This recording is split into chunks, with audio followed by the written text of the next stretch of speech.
코로나19 방역 활동을 방해한 혐의로 재판에 넘겨진 신천지 간부들이 무죄를 선고받았습니다. 이로써 신천지와 관련한 확진자는 5천 명이 넘었으나 단 한 사람도 처벌받지 않았습니다. 신천지 피해 가족들은 재판부가 신천지에 면죄부를 준 것이라며 강하게 비판하고 나섰습니다. 오요셉 기자입니다. 수원지법 형사 15단독 이혜린 판사는 감염병 예방법 위반 혐의 등으로 기소된 신천지 총회 총무 A씨 등 9명에게 무죄를 선고했습니다.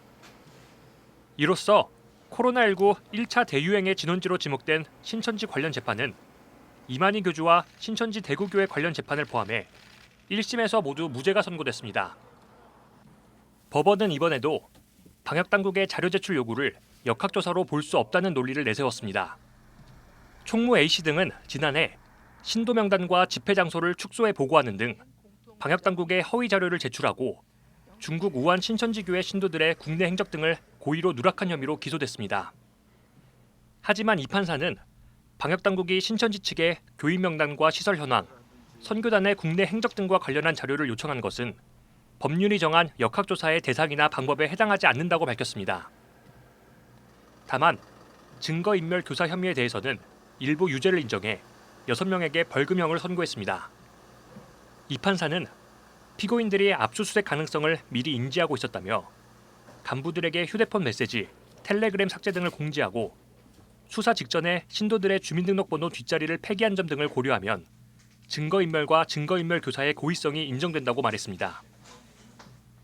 신천지 피해 가족들은 법원이 신천지에게 면죄부를 줬다며 강하게 반발했습니다. 이들은 재판 과정에서 신천지의 엉터리 명단 제출과 시설 누락, 증거인멸 사실 등이 인정됐음에도 불구하고 그 과정을 역학조사로 볼 수 없다는 이유로 무죄를 선고한 것은 부당하다고 주장했습니다. 이들은 당시 신천지의 비협조적인 태도로 하루에 수백 명씩 확진자가 발생하는 긴급 상황이었다며 자료 제출이 이뤄지지 않으면 역학조사가 불가능한 상황임에도 재판부가 그 연속성을 인정하지 않았다고 비판했습니다. 이들은 또 신천지가 최근 포교 활동 등 다시 활발히 활동을 시작했다며 이번 판결을 이용해 내부 결속을 다질 것이라고 우려했습니다. 신천지가 고의로 자료 제출을 누락하고 은폐하고 또 축소하고 이런 것들이 분명히 그런 일이 있었는데 그것에 대해서 처벌받거나 책임지는 사람은 아무도 없고 피해자들만 있는 이런 사태가 참 너무나 안타깝고요. 2심에서는 죄가 인정이 돼서 그 죄값을 치르고 또 그것에 매여 있는 신도들이 더 벗어나기를 그렇게 간절히 바랍니다. 한편 수원지검 등은 1심 판결에 불복해 항소장을 제출한 상황이어서 추후 진행될 항소심에도 관심이 모아지고 있습니다.